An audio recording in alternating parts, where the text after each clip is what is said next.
Morning student, unity first है teaching of maths. आज मैं एक आपका नया टॉपिक ले रही हूँ, सम चतुर्भुज का क्षेत्रफल। तो सम चतुर्भुज का क्षेत्रफल क्या होता है? कल मैंने आपको जो समलंब चतुर्भुज का क्षेत्रफल का होमवर्क दिया था, मैं आपको नेक्स्ट वीडियो में बताऊंगी अच्छी तरीके से। आज मैं आपका नया टॉपिक ही ले रही हूँ, सम चतुर्भुज। अब सम चतुर्भुज का क्षेत्रफल क्या होता है, तो देखो ये एक डायग्राम है।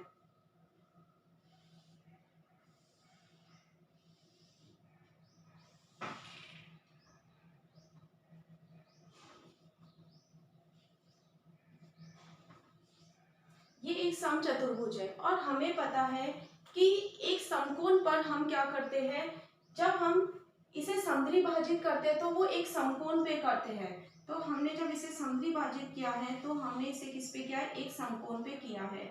मतलब हम ये कह सकते हैं कि ए बी सी एक त्रिभुज हो गया और त्रिभुज डी ओ सी। अब ए बी सी त्रिभुज में जो आपका लंब आया है वो क्या है, बी ओ है, जो किस पे काट रहा है, आपको ए ओ पे काट रहा है। इसी प्रकार डी ओ सी में जो आपका डी ओ एक लंब है जो किस पे काट रहा है, आपको ए सी पर काट रहा है। ठीक है, मतलब सॉरी बी और डी पर काट रहा है, ए सी पर, सॉरी ए सी पर काट रहा है। तो हमारा क्या हो गया कि ए बी सी में बी ओ ए सी पे काट रहा है और डी ओ में भी किस पे काट रहा है, ए सी पे काट रहा है। ये आपका क्या है, सम चतुर्भुज का क्षेत्रफल है। अब इसके अंदर तीन बातें आ गई।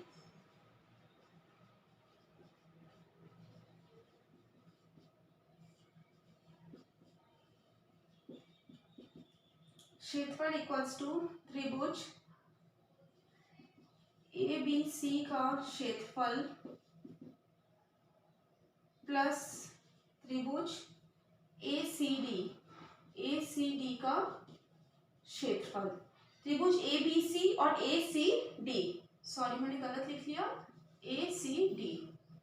ठीक है, अब देखो ए बी सी का लिखूंगी तो 1/2 A C into B O plus 1/2 A C into D O.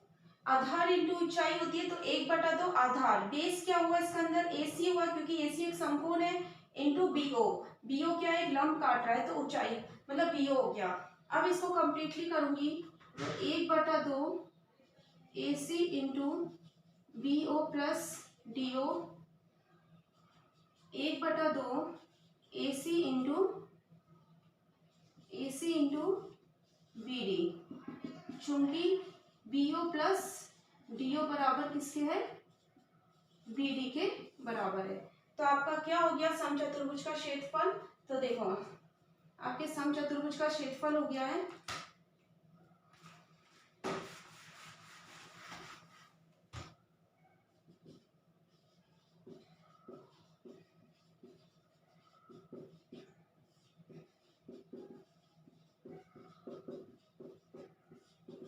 सम चतुर्भुज का आपका क्षेत्रफल हो गया है 1/2 इंटू विकर्णों का गुणनफल।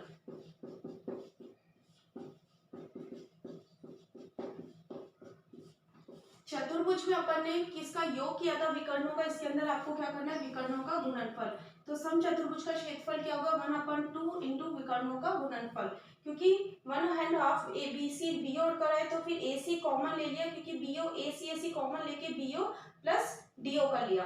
तो 1/2 A C into B O D O, क्योंकि ए ओ ए ये ओ आपस में कट के कितना हो गया, बी डी। तो ये यहाँ पे 1/2 A C into B D, और ए सी और बी डी आपका क्या था, विकर्ण था।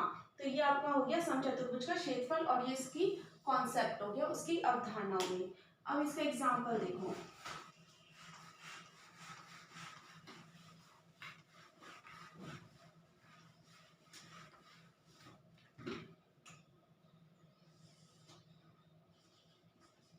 एग्जाम्पल देखो, एक सम चतुर्भुज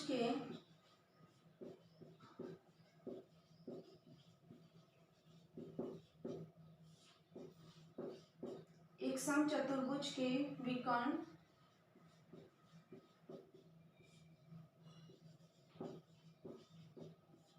क्रमशः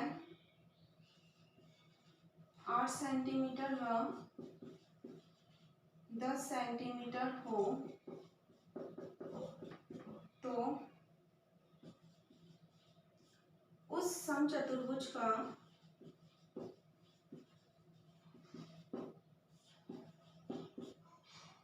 क्षेत्रफल ज्ञात कीजिए।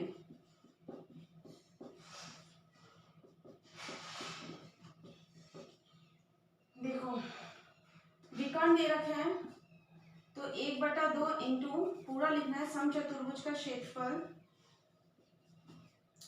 एक समचतुर्भुज के विकर्ण है 8 सेंटीमीटर और 10 सेंटीमीटर और इसे समचतुर्भुज का क्षेत्रफल ज्ञात करना है। तो समचतुर्भुज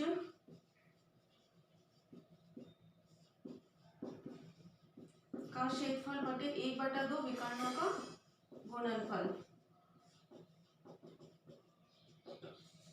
ठीक है, तो 1/2 इंटू 8 इंटू 10, 10 8 80 240, कितना आया 40 सेंटीमीटर स्क्वायर आंसर।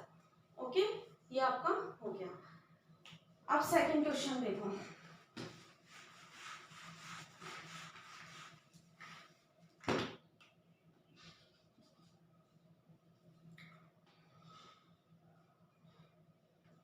किसी समचतुर्भुज का क्षेत्रफल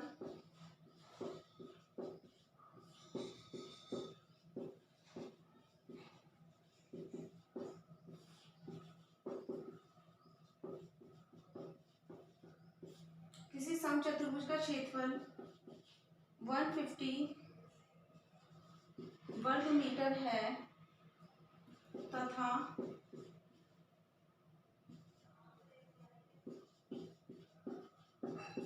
तथा उसका एक विकर्ण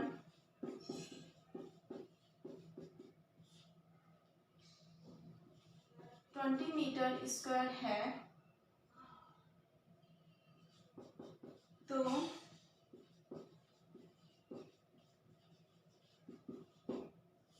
समचतुर्भुज का दूसरा विकर्ण ज्ञात कीजिए। कुछ नहीं करना, एक्स मानते हुए प्रॉब्लम सॉल्विंग करनी है। समचतुर्भुज का क्षेत्रफल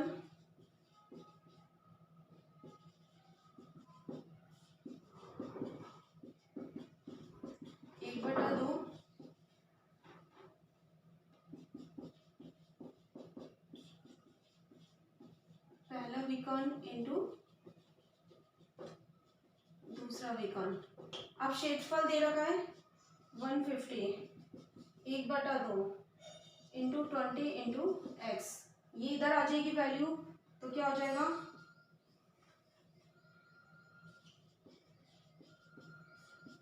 दूसरा विकर्ण इक्वल्स टू, ये ऊपर चले जाएगा ये नीचे चले जाएगा, 2 ऊपर चले जाएगा 150 इंटू 2/20, 15 मीटर आंसर। ठीक है, कुछ नहीं किया था, जब इसको क्रॉस मल्टीप्लिकेशन किया तो ये वैल्यू आ गई, ये इक्वल्स टू ये वैल्यू उधर गई, तो जब ये वैल्यू इधर आई तो ये ऊपर हो गया, 20 आ गया नीचे और 2 और 150 क्या आ गया ऊपर आ गया, क्योंकि इन दोनों को मल्टीप्लाई करना है। क्रॉस मल्टीप्लिकेशन किया तो 150 इंटू 2 डिवाइडेड बाय 20, ये इस तरह किया, तो ये आपका क्या था समचतुर्भुज का क्षेत्रफल था।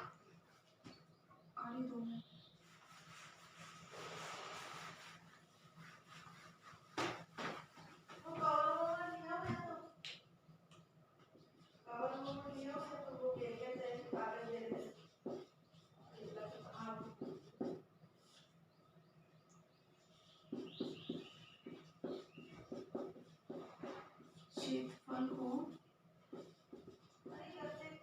स्पष्ट कीजिए।